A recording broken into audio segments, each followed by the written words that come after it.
all the first timers. We've got so many. Thank you for making your way for making your way in here. It's been a really fun night seeing all these new matchups happening, and I can't wait to the next one to see you all back again. I'll shush my mouth now, and we'll get into losers quarters. We've got Byte Shulk versus Coughabean Zelda. We'll pass it back over to Jeej and Shiny Entei for the commentary. So here we go, getting a good start on this one. So it is Byte versus Shulk versus Zelda, as Biggie just said. I'm looking forward to seeing how Byte deals with Zelda's projectile shenanigans. I don't feel like this would be a particularly easy matchup for a Swordy, but I'm in love with Byte's option select, like just down tilt on shield because wide move, jump Monado, the immediate jump out of hit stun just to get away. Interesting interaction with the Phantom there, but this is a Zelda that's a lot more aggressive than we've seen in the past from previous Zeldas that have been on stream, and I don't know if this is a conscious playstyle choice or maybe like maybe Koff is just pretty gnarly like that, but I don't know how much that'll be in his favor for this. Good swap to Smash. I feel like that could possibly be a good way to play Zelda. I love people who pick up projectile characters, but then play a mixture of zoning, but then they also just kind of run in and play super aggressive at times as well. It's a great way to throw people off guard, because no one expects an aggressive Zelda, for example. Yeah, absolutely. I'm just wondering how Byte having the Monado art is going to affect his way of getting around Zelda's projectiles. I mean, I feel like we could see a lot of speed and jump come into play. Great grab. Incredible grab. Byte getting the first stock. He's a man who knows this character very, very well. In fact, I'll go so far as to say he's like actually the only Shulk main I've played against. He was very confident in good air dodge, very confident in calling out the defensive option. The get up from ledge and just shielding. He's totally in control right now. He doesn't have fear, or at least it doesn't look like he has fear of having to fight Zelda. I think what dare I say, every player has shown once they've reached these high percents and they have a stock lead is that you can just do whatever you want. Just go for it. He's at 90% now. Like, ideally, there it is. Second stock down. This could possibly be a potential 3-stock if Byte plays this last part really well. I'm not really sure about Koff's overall playstyle, as this is the first time I've seen him play, but right, I know Byte as a player who is generally not really one to get stressed or anything in games. He's not afraid to just go in there and play aggressive, especially against characters that can zone him out. Great timing on that Phantom to hit Byte as the shield Monado was depleting.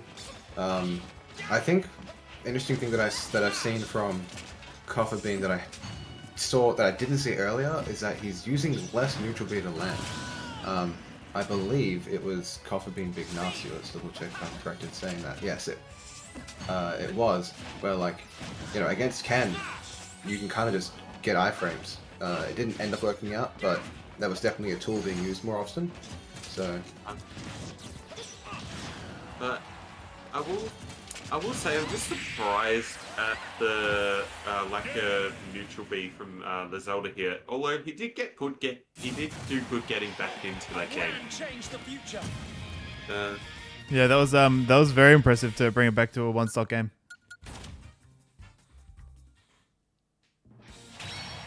Now, the question in my head immediately is, do we see a character swap? Because typically, the solo mains tend to be just that. But I also thought that Byte was a solo main and he brought out Fox. So I'd be really interested to see how that works. See, I do like the idea of an aggressive Zelda. I just don't know, like, after seeing, like, that kind of matchup, I just don't really see that working out against Shulk. Like, this is one of those scenarios where you got to play a bit of a mix, and you've got to... Like, I know a lot of people would generally, like, hate this, but you have to play defensively in this kind of scenario. Like... Oh yeah, I mean, play lane, win game, for sure. Yeah. And when it comes to playing against Shulk, the reason why you have to play defensively is that pretty much a lot of these moves have end lag. So it's a very bait and punishy sort of matchup. But I'm looking forward to seeing where Koff goes with this next. I do wonder if he's going to go for a bit of a character change. Line. We're seeing him go into the break room. Yeah, going into the break room. I should actually check the Discord as well. So I believe we're seeing the same characters on going to Smashville. Same characters on Smashville. Do we think that'll be the difference maker? What do we think? I couldn't tell you. I'd actually wonder about that myself as well. I can't really say I have any idea. I know Smashville is a good stage for Zelda from just matching up against Prestige so often, but I would assume it is also a good one for Shulk. I'd honestly, I'm not sure whether or not I'd go with that myself. Like with Zelda, you generally need a stage that has a bit more space to it, but the other thing is, this is a stage that will possibly work out quite well for Shulk as well. Like, he's got a lot of range, and also, like, a small stage is gonna be very advantageous for Shulk. With, he does have immense kill power at times, especially with the Monados. So I wouldn't be... forward air. Oh yeah, the forward air, man. He's good at the forward air change. I like Koff trying to hit the up air from beneath the stage like that. Definitely something we haven't seen before, and I really like the creativity there. I don't know if this is a thing that... I don't know if that like would have worked with a different character. It looked like he was pretty firmly underneath that stage and it still didn't touch. Maybe it was like a timing thing. But I do dig the attempt.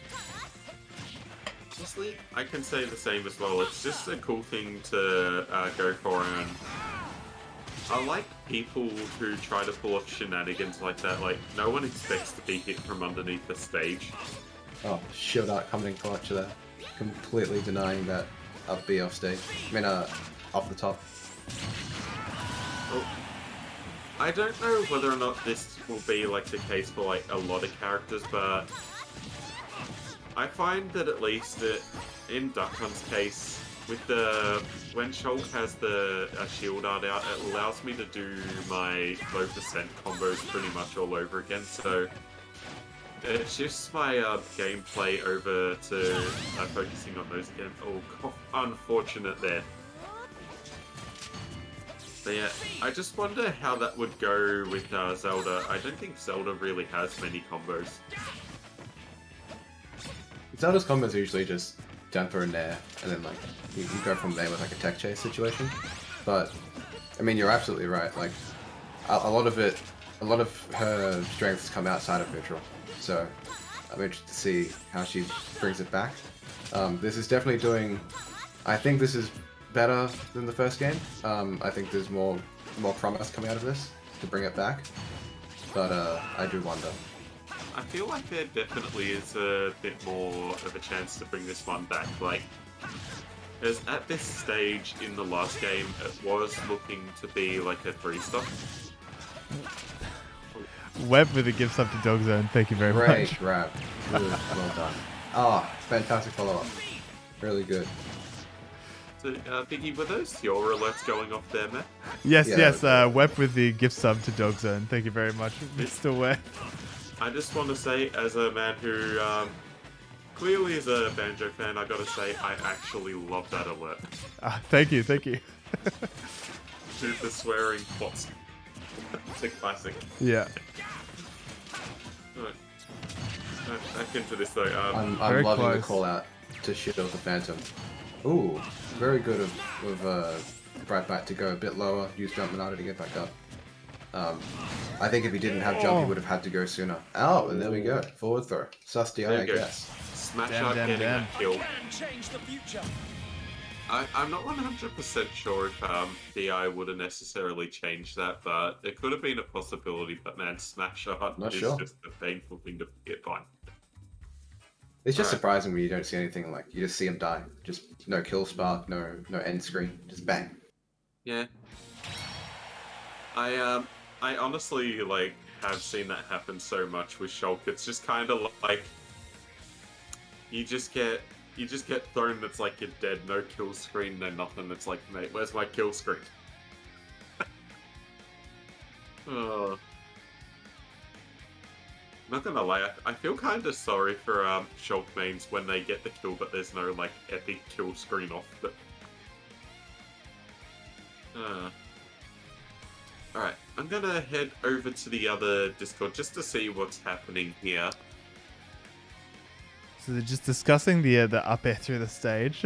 It was just a lucky shield from Byte.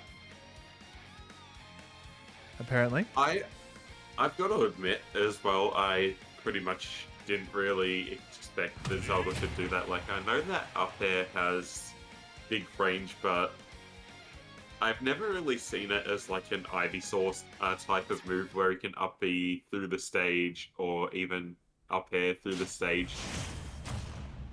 Alright. So, Let's go. let's see what. Tournament life on the line, Coughabean. We are running it back. Yeah. Oh my god. Oh my god. That is so unfortunate for Byte there. That is so unfortunate, man. We will take that. Now, this is not mean this is the end of the game. This is not a go next, but this is going to be an uphill battle from the start. I do feel like if Byte gets control of the game, at least from here on, he will do pretty okay, but that is an unfortunate way to start the game with an SD like that. I like the follow-up to like slightly misspacing back airs to just dash attack the landing because it's he is just outside of range, but it's definitely making sure he's still within the play. Ooh, I like the use of Smash Monado. There it is, and just like that, didn't even matter. Did not even matter. I want to say, like, I like how Cough's also going for that old classic Zelda Phantom into up B, but Yes, I feel like absolutely. that can be such a heavily punished move, and in Byte's case, he just kind of shielded it. It just didn't really work out too well. Well, yeah, like not only can he like physically shield it, but also like just shield Monado and totally disrupt that. Like, it's so interesting to see not only his movement select in regards to like, you know, which aerial he uses, or like, you know, whether he uses a smash attack, but also just which Monado is in play at the time can dictate the next option. Like, insane brain power needed. That's why, like, I feel like Shulk players are ones that you need to be careful of. Like, a lot of people just see can see Shulk and see him as a character that has major like lag on his moves, but a good Shulk player can use the Monado arts to really dictate like control over the game. We've seen it And twice it's just- now that oh, go ahead. It's just crazy as well. So yeah, especially like Byte is one of those types of Shulk players that does know how to use the shield art to get out of combos as well, and it's just rough. Potentially tournament stock for Coughabean. This is a one stock game. Incredible comeback to even it up when like literally seconds into the game it was 2-3. Great parry. Unfortunate option selected out of that, but you know, it's hard to think on the fly like that. I'm loving Byte spacing just to like fade away at the end of an aerial so you don't get grabbed while landing on shield. I'll be honest with you, like I might find it a little bit easier to talk about like, Oh. that is so Just like that. Unfortunate An way SD for to an end SD. it. But Coughabean Yeah. showing us that Zeldas can be cool. Congratulations to Byte though for closing that one out. I just want to point out, Jeej, as well. How funny is it that we're seeing Prestige's color of Zelda with my tag on it as well? Oh yeah, I mean, truly a melding of the minds. Yeah. Just, yeah, never want to see that again. But good to see. But yeah, congratulations, Coughabean.